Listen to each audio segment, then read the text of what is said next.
जय हिंद, जय भारत। आप सभी इष्ट मित्रों का सभी का स्वागत है, सभी छात्रों का स्वागत है। और आप सभी से हमारा यही निवेदन है कि आप सभी इस चैनल से जुड़ें और यहाँ पर आपको निःशुल्क जो है मैं सिखाने का प्रयास कर रहा हूँ। जो हमने सीखा हुआ है वही आप तक जो है पहुँचाने का प्रयास कर रहा हूँ और यहाँ पर कोई फीस आपसे नहीं ली जा रही है। बस आपसे इतना निवेदन है कि स्वयं भी जुड़ें और उन बच्चों को भी जोड़ें जो पढ़ना तो चाहते रहे हैं लेकिन उनको सही चीज़ें नहीं मिल पा रही। तो यहाँ पर आपको बेसिक चीज़ें मिलेंगी। अभी का जो हमारा वीडियो ये सब बेसिक ही है, इसमें आपको जो है 70 से 80% जो है यहाँ पर कवर हो जाएगा और फिर इसके डीपली हम एक एक वीडियो को और अच्छे बढ़िया तरीके से एक एक सब्जेक्ट को जो है एक एक चैप्टर को बनाएंगे। लेकिन यहाँ पर भी आपको 95% तक चीज़ें यहाँ पर उपलब्ध मिल जाएंगी, ठीक है। फिर इसके बाद हम और रीजनिंग पर वीडियो बनाएंगे, अभ्यास करवाएंगे, आप भी अभ्यास करते रहिए, ठीक है। आज चलिए एक नए चैप्टर के साथ हम यहाँ पर जुड़ते हैं और आज का जो हमारा टॉपिक होगा वो हमारा टॉपिक होगा प्रतिबिंब से। यानी कि इससे भी आपको किसी भी एग्ज़ाम में 1 या 2 प्रश्न आपको देखने के यहाँ पे मिल जाते हैं रीजनिंग में, ठीक है। तो अब दर्पण की हम बात करें या प्रतिबिंब की बात करें तो प्रतिबिंब क्या है, देखिए हमारे घर में दर्पण होता है तो दर्पण में हम अपने चेहरे को देखते हैं, ठीक है। प्रतिबिंब क्या करता है कि हम किसी वस्तु की परछाई उसमें अंदर बनती है प्रतिबिंब के अंदर, ठीक है। और आप किसी जल में किसी तालाब के किनारे आप जाएं तो जब तालाब में आप देखते हैं तो आप की जो परछाई होती है वह तालाब में जो है बनती रहती है। तो बस इसी की चीज़ को यहाँ पर हम रीजनिंग में एक पाठ्यक्रम के रूप में समझने के, एक विषय के रूप में यहाँ पर जो है समझने का प्रयास करते हैं। दर्पण प्रतिबिंब को छाया भी कहते हैं, परछाई कहते हैं, ठीक है। तो प्रतिबिंब के विषय में आप जानते हैं। तो परीक्षा में 2 ही चीज़ों से देखिए प्रतिबिंब दर्पण, प्रतिबिंब के लिए 2 चीज़ें ही प्रयोग की जाती हैं और 2 चीज़ों में ही हमारा प्रतिबिंब बनता है। पहला दर्पण होता है और दूसरा हम बात करें तो जल में होता है। तो ये दोनों में ही हमारा प्रतिबिंब जो है स्पष्ट रूप से हमको देखने को मिलता है और इन्हीं दोनों से ही हमारी परीक्षा में प्रश्न बनते हैं। तो पहला हम बात करेंगे दर्पण प्रतिबिंब के विषय में बात करेंगे और फिर उसके बाद जो है हम बात करेंगे जल प्रतिबिंब के विषय में, ठीक है। अब इसमें हमारे जो प्रश्न आते हैं तो इसमें जो पहला प्रश्न आता है आपको दर्पण प्रतिबिंब दे देगा और वास्तविक प्रतिबिंब पूछ लेगा और आपको जल प्रतिबिंब दे सकता है, वास्तविक प्रतिबिंब पूछ सकता है या आपको वास्तविक दे सकता है, वास्तविक से दर्पण प्रतिबिंब पूछ सकता है। तो इसी प्रकार से 4 टाइप के आपसे यहाँ पर प्रश्न पूछे जा सकते हैं, ठीक है। तो अब देखिए कभी भी ये आप समझ लीजिए कि जैसे दर्पण को हम किस किस साइड लगा सकते हैं। मान लीजिए ये कोई व्यक्ति ए खड़ा हुआ है, चलिए ए नहीं लेंगे, आर ले रहे हैं, आर खड़ा हुआ है तो आर की हम किस किस तरफ जो है दर्पण का प्रयोग कर सकते हैं। तो दर्पण का प्रयोग इसके इस तरफ, यानी कि इसके हम बाईं तरफ दर्पण का प्रयोग कर सकते हैं, इसके दाहिने तरफ यहाँ पर हम दर्पण लगा सकते हैं, ठीक है। दर्पण को हम ऊपर भी लगा सकते हैं, यहाँ पर लगा सकते हैं, टॉप पर, बॉटम में भी लगा सकते हैं दर्पण को, ठीक है। तो दर्पण को आप कहीं भी जो है सेट कर सकते हैं और कहीं पर भी दर्पण जो है आपको सेट कर सकते हैं, ऊपर नीचे दाएं बाएं, ठीक है। दर्पण लगाया जा सकता है, ठीक है। अब मान लीजिए कि ये आर है तो आर के अगर यहाँ सामने दर्पण लगा हुआ है तो इसका प्रतिबिंब किधर बनेगा, इसका प्रतिबिंब इस तरफ बनेगा, जो भी प्रतिबिंब इसका बनेगा। तो अब कैसा प्रतिबिंब बनेगा वही हमको बताना रहता है। अब मान लीजिए आप ये दर्पण लगा हुआ है और आप यहाँ पर खड़े हुए हैं, ठीक है। ये P यहाँ पर खड़ा हुआ है तो अब इसका प्रतिबिंब यहाँ पर किस प्रकार से बनेगा, तो इसका प्रतिबिंब ये इस प्रकार से उल्टा बनेगा। मतलब कि जो एक चीज़ आप यहाँ पर नोटिस करिएगा, अगर ये हमारा प्रतिबिंब लगा हुआ है तो यहाँ पर अगर देखिए P खड़ा, तो जो दर्पण के एकदम नज़दीक जो चीज़ें होती हैं वही जो है यहाँ प्रतिबिंब में भी जो है नज़दीक दिखाई देती हैं और जो चीज़ें दर्पण से दूर होती हैं वह दर्पण में जो है प्रतिबिंब में भी दूर दिखाई देती है। आप देख रहे हैं कि यहाँ पर जो है अगर P लिखा है तो P का ये साइड देखिए दर्पण के पास में है तो इस साइड जो परछाई बनेगी ये भी इसी साइड पास में ही होगी। तो इस प्रकार से दर्पण में जो है और इसमें क्या क्या दे सकता है, इसमें आपको केवल अल्फ़ाबेट दे देगा, ए से लेकर जेड तक पूछ सकता है, कोई भी शब्द बना सकता है या फिर कोई आकृति यहाँ पर आपको दे सकता है या फिर आपको कोई गिनती दे सकता है और पूछ सकता है इसका दर्पण प्रतिबिंब किस प्रकार से बनेगा। तो आइए हम जान लेते हैं कि अगर मान लीजिए कि दर्पण प्रतिबिंब हमने कहा कि इस तरीके से लगेगा तो ये इसके पीछे ऐसे बन जाता है। यानी कि मान लीजिए ये कोई इस प्रकार से कोई खड़ा है। अगर यहाँ पर दर्पण प्रतिबिंब यहाँ पर लगेगा तो प्रतिबिंब देखिए यहाँ पर बनेगा, इस टाइप बनेगा, क्योंकि ये साइड देखिए ये दर्पण की तरफ है, तो इसका परछाई में भी ये साइड दर्पण की ही तरफ रहेगा। ये चीज़ आप जो है ध्यान में रखेंगे और आराम से जो है आप इसको जो है हल कर सकते हैं।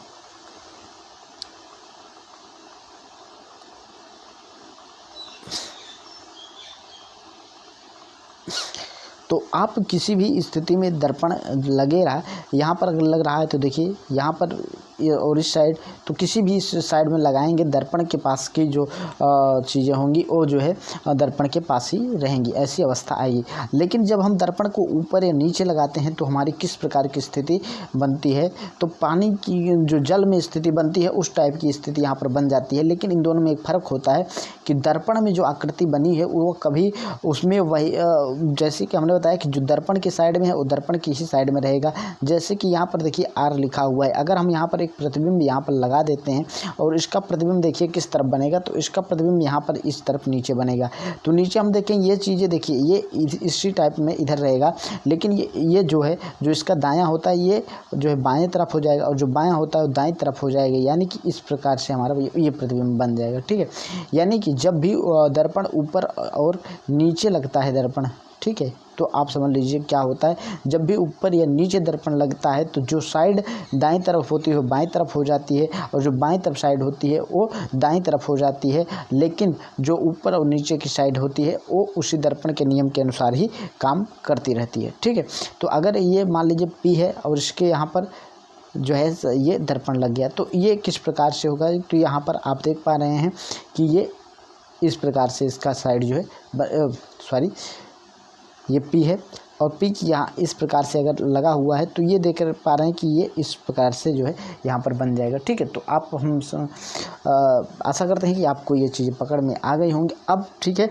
तो अब जल प्रतिबिंब की अगर बात हम करें यहाँ पर, तो जल प्रतिबिंब आप ये जान लीजिए कि जैसे हम दर्पण को दाएं लगाते थे, दर्पण को हम बाएं लगाते थे, लेकिन जल प्रतिबिंब हमेशा जो है नीचे ही जो है जल होता है। देखिए जल कभी भी होगा तो जो उसके लिए सतह की आवश्यकता होती है, तो आप देखेंगे कि जल हमेशा हमारे नीचे ही होता है। ठीक है, हमारे ये ज़मीन से सटा हुआ, यानी कि नीचे की ही तरफ हो सकता है जल। ठीक है, और जल नीचे होगा तभी जो है उसकी परछाई बनती है। तो जल और दर्पण में कुछ अंतर होते हैं। तो जैसे कि अब मान लीजिए कि एक आकृति ये P है और यहाँ पर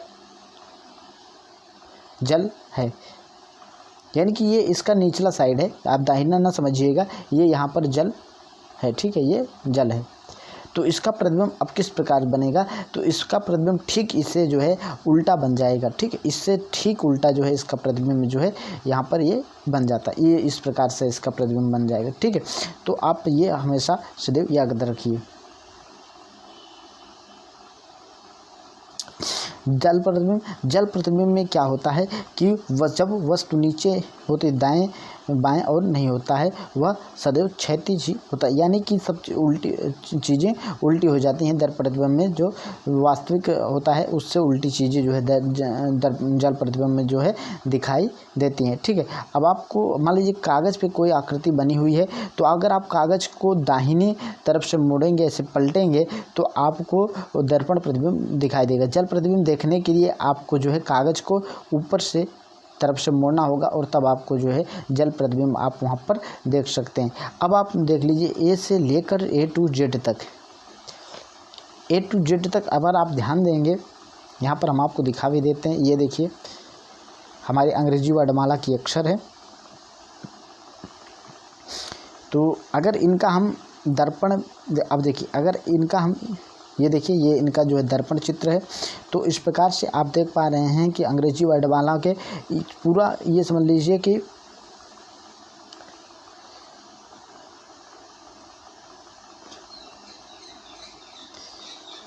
अंग्रेजी वर्णमाला में 11 ऐसे वर्ण होते हैं कि जो कि दर्पण में सेम होते हैं और 9 ऐसे वर्ण होते हैं कि जो जल प्रतिबिंब में जिनका समान होता है, और 4 ऐसे वर्ण होते हैं जो कि जल और दर्पण दोनों में समान होते हैं। कौन कौन से 4 वर्ण ऐसे हैं, तो उनको हम बता दें। XI O, यह चाहे जल प्रतिबिंब हो चाहे दर्पण प्रतिबिंब हो, ये हमेशा जो है समान ही रहेंगे। ठीक है। तो इस प्रकार से आप देख सकते हैं। अब हम अगर आपको बता दें तो जल प्रतिबिंब की बात बता दें तो जल प्रतिबिंब में जो है 9 वर्ण समान रहते हैं, और वो कौन कौन से 9 वर्ण हैं हम यहाँ पर देखने का प्रयास करेंगे। तो वो वर्ण अगर हम देखने का प्रयास करेंगे तो सी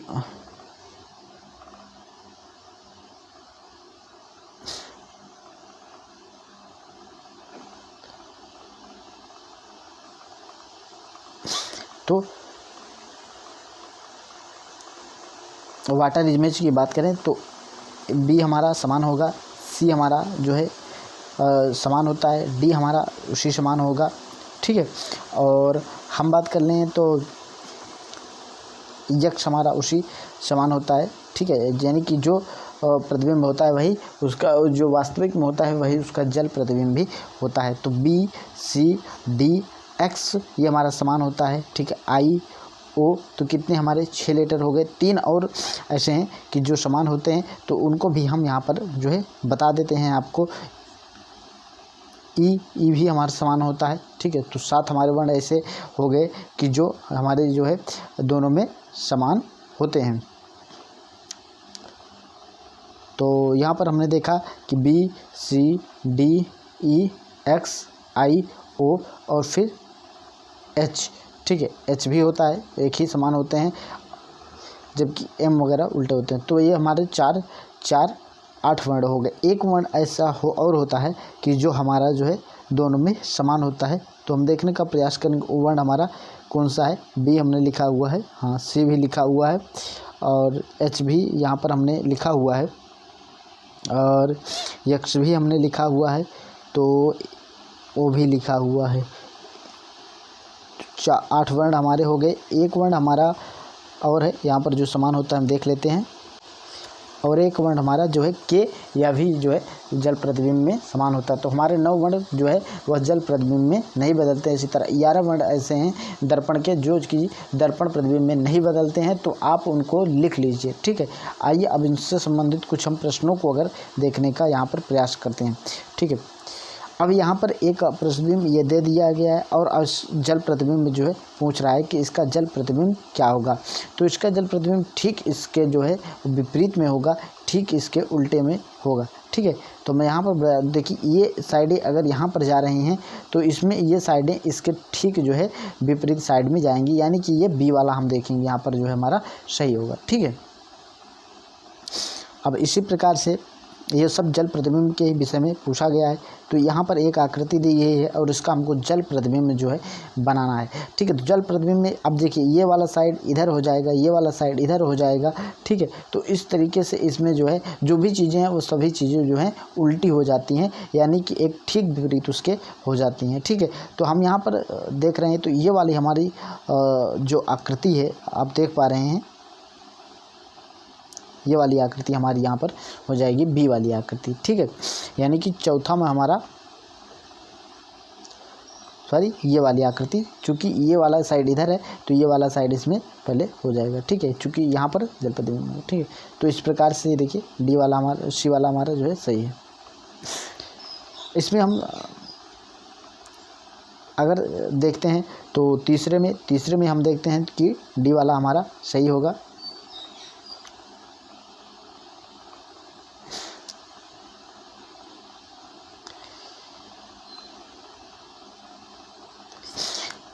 ये जैसे देखिए ये हमारा एक वर्ड दिया, अब इसको पूछ रहा है कि इसमें जो है आपको जो है बताना है कौन सा प्रतिबिंब बताना है, दर्पण प्रतिबिंब बताना है। तो दर्पण प्रतिबिंब में देखिए हमने क्या कहा था कि आपसे आई जो है नहीं बदलता है। यहाँ पर पहले देखिए यहाँ पर अगर प्रतिबिंब इसके सामने ऐसे लगा हुआ है तो पहले अब इसमें इस तरीके से पहले ई आएगा, तो आप देख रहे हैं जो इसमें दर्पण के पास होगा वही तो आएगा। तो हम देख पा रहे हैं कि ई जो है हमने देखा था ई, तो इस तब इस ई का मुख इस तरह, इस बार ई का मुख इस तरह हो जाएगा, फेस इस साइड हो जाएगा उसके उल्टे साइड में। तो हम देख पा रहे हैं कि हमारा तो पहले ये तो हमारा यहाँ पर देखिए गलत हो जाएगा, ये भी हमारा गलत हो जाएगा, यानी कि अब हम देखेंगे इन दोनों में से ही कोई सही होगा, या तो सी सही होगा या तो ए सही होगा। तो हम देख पा रहे हैं कि सी में देखते हैं। अब इसमें आप देख रहे हैं तो जी वही साइड दे रहा है, जब तो जी उसमें दर्पण प्रतिबिंब नहीं बना है, तो ये भी हमारा गलत, यानी कि हमारा सी वाला इसमें जो है सही हो जाएगा 8वें में। अगर आप देखना चाहें तो दिखा देते हैं आपको आंसर 8वें में। देखिए हमारा सी वाला यहाँ पर आपको सही दिख रहा होगा, ये दिखा हुआ है, ठीक है।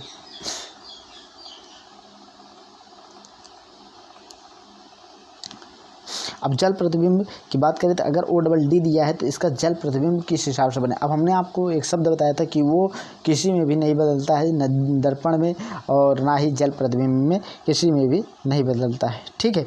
तो इसमें हम देखते हैं कि अब किस हिसाब से हो जाएगा। तो यहाँ पर जल हमेशा नीचे ही रहता है, तो वो जैसे ही इसका हम जो है उल्टा इसका हम कर देंगे, ठीक है।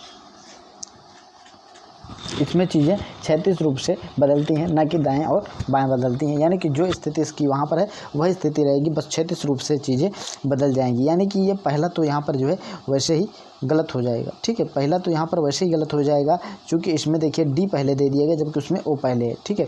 तो अब इसमें देखेंगे हम इन तीनों में से कौन सही होगा, तो हम देखने का यहाँ प्रयास करते हैं कि यहाँ पर दोनों साइड ओ दे दिया है पहले, ये भी गलत हो गया क्योंकि उसमें तो डी दोनों साइड है, ठीक है।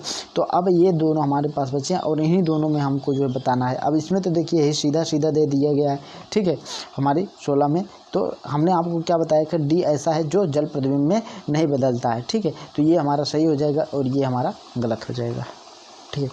अब यहाँ पर आप देखें तो हमने क्या आपको बताया था कि के हमारा जो है नहीं बदलता। तो आप देखिए के जहाँ पर नहीं बदल रहा है तो यहाँ पर के बदल रहा है, पहला गलत हो गया। यहाँ पर भी के बदल रहा है, यहाँ पर गलत हो गया, यानी हमारा या तो बी से सही होगा या तो हमारा डी सही होगा। तो यहाँ पर हम देख पा रहे हैं कि सी भी नहीं बदलता है, लेकिन सी यहाँ पर बदल रहा है, तो हमारा ये डी वाला सही हो गया। यानी कि हमारा 17 में हम बात करें तो देखिए डी वाला यहाँ पर सही होगा, ठीक है। तो इसी प्रकार से आप आराम से इसको जो है देख सकते हैं, ठीक है। आगे हम फिर आप अभ्यास करिए और आप नए पाठ्यक्रम के साथ फिर हम मिलते हैं। आप सबको जय हिंद, जय भारत, धन्यवाद आप सभी।